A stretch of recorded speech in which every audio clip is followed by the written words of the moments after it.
Right now what we're looking at is OhmRGB, and we're checking out some different settings that I have on it so far. So what I'm doing right now is I'm using pages in Python. That's the advantage of what we've been setting up with the OhmRGB, and we've all been kind of sitting around trying to find the best way to make it run so it makes sense. Basically you have track mutes through this first row, you have the solo buttons in the next row, and then you actually have record arm buttons on the bottom row. So basically from here down are your control panels that tell you what track you're muting, what one you're soloing on, and which one you're record armed. And then these are actually your track selects. So we've actually mapped it so that in Ableton you can select a track and then you can hit page, which now we have a second page. And this page will control your instruments. This is basically MIDI channel 10, MIDI channel 11, and MIDI channel 12, I believe. And what happens here is, of course, you can have 3 instruments armed to record at the same time and not get confused on the MIDI bus that the green is, controlling your drum set, the red is going to control, say, a synthesizer like FM8, and then this bottom row can control yet again another synthesizer, say, my modular case or something else. Because I tend to blend it with hardware and software. I'm not one or the other. I like to use everything. And the more you can convert, I actually use a MIDI to CV converter as well. So we can send MIDI right out of the back of the OhmRGB if we wanted to, and then send this guy into the MT4 and then control everything as well. Now I cheat because I can send MIDI 2 different ways. I can send it through the Ohm to the MIDI to CV, or I can send it through the computer. So we tend to do it either way in my studio, just whatever's most comfortable or what's most flexible. The other thing I was going to cover with you guys tonight is kind of like my art of improvising. I know on other Ohm videos I've shown you guys how I have a set up and how everything's kind of templated, but on this particular video I was kind of talking more about ideas that come in your head as a studio musician and where you maybe want to evolve with that. And that's kind of like that art of improvising and kind of, figuring out exactly what you want to do with the controller. Now, I use this now as almost a cornerstone because of the pages, but again I have other controllers that I do use to let you guys know. I get the Monohm script running. I'm going to show you guys an example with the Monohm, the APC, and the Ohm running all at the same time. And of course I got a soft step for when I want to map things to my feet if my hands get too busy. So all in all I run about 5 controllers, and on the Python scripting we won't get any of that confused. So that's something else that I can cover in a little bit. So let's look at some of these pages and let's talk about maybe good examples of how to improvise with the Ohm now that you have all this power at your fingertips, right? So let's talk about the first thing, and what we're going to look at is just an easy way to make, say, a drum beat or something like that. Now your play button, of course, so you can start playing, and right here you have a metronome click, so if we want to hear the click track, we can actually hear that. And then as easy as arming a track to record. And right now the example is I'm running the MIDI out of the Electribe, and we could record it right now. And like I said, this is more like we're in a studio session, so the second I hit play on the Ohm, the Electribe is MIDI to start at the same time. So if I wanted to take a recording clip, we're actually recording on the 808 plugin inside of Ableton, and we're taking the MIDI notes only. There's no sound coming out of the Electribe. And again, another great studio idea. Why I like having this all accessible. So now what I'm going to do is I'm going to change patch, say on the Electribe, to 3. And in real time I just started recording the next clip. So again, that's why I kind of like this to be on this corner, because when I'm making drum beats, I can do that. Now, let's look at something else that can be really cool that can happen because of our recording abilities inside of Ableton, right? So I'm going to stop this guy, right? And we've recorded that as a loop.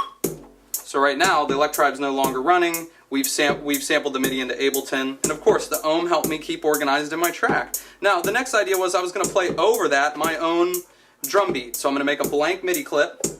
2, 3, 4, 5, 6, 7, 8, 1, and now it's looping. So what I do is I jump to the next page, and of course I've memorized where all the drums were, but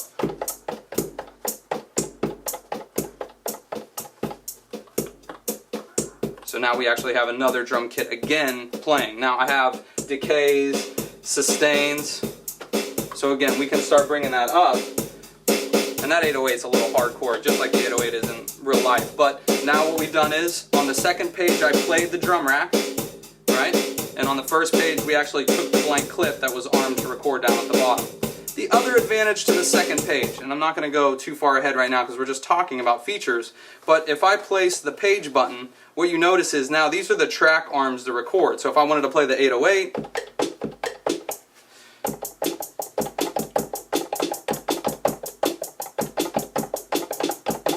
so I could play tactile that way. I mean, we can even get into,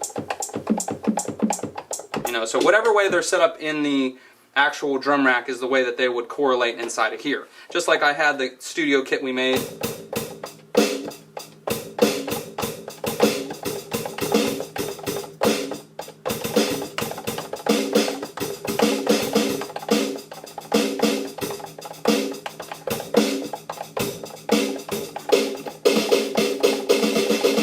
And of course I do 4 completely different snares, so when I do fills,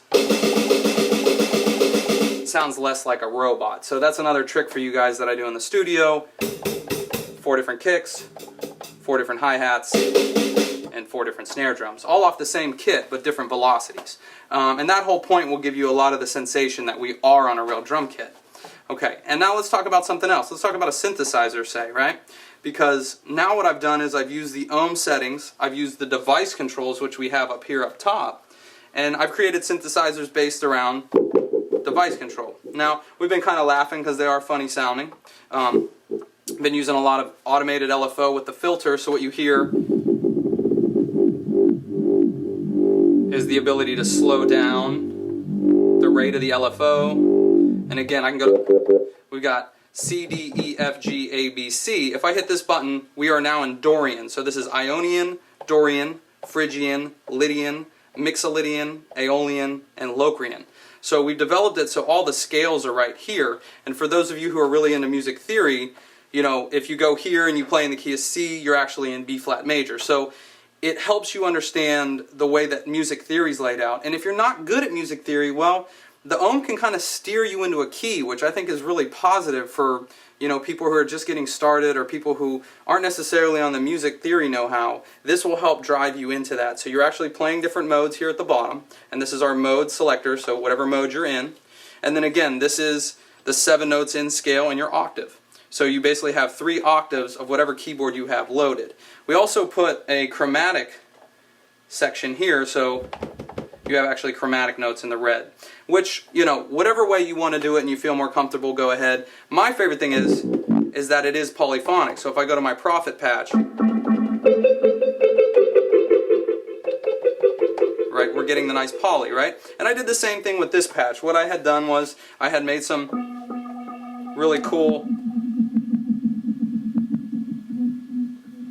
you know, LFO settings, some nice filter settings, right? And my favorite, which you guys are already laughing about, bit crushers right here. So I made an Ableton audio instrument rack, and I've mapped my favorite 8 things to here.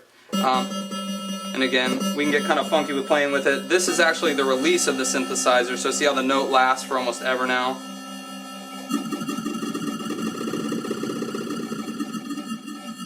So again, when you're on page 2, this becomes device control. Which, you know, in the end, I've had a lot of fun because I don't really have to move far from the ohm to actually perform when I have everything in the device control set up. Okay, from here, let's do maybe another beat real quick too, so you guys can see what else I've kind of been doing. And the thing that I love, again, if you guys are looking at the page of the ohm, how it's updating, we've got, you know, my first scene, my second scene, my third, my fourth, and my fifth. And then I can just scroll down to when I have a blank section, meaning now I'm blank and ready to go. And as you guys notice, it's this yellow block that's considered the ohm. Funny thing is I got another block that's blue, and that's the APC40. So I've had 4 blocks at the same time running in Python with no confusion once we start running the mono, and we'll talk about that in a minute too. So again, I'm just going to go through, I'm going to hit play, give us a little click track action, right? Say arm the track to record, right? And this is our grade 808, right? And I'm going to make a blank clip. So it's 1, 2, 3, 4, 5, 6, 7, 8, and then I hit the button again. Now when I go to page 2,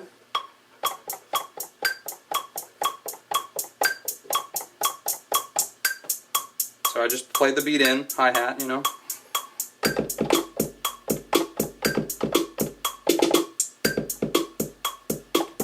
And I arm the next track, make my next blank clip. I'm ready to go again.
On my master track, of course I got the device control again.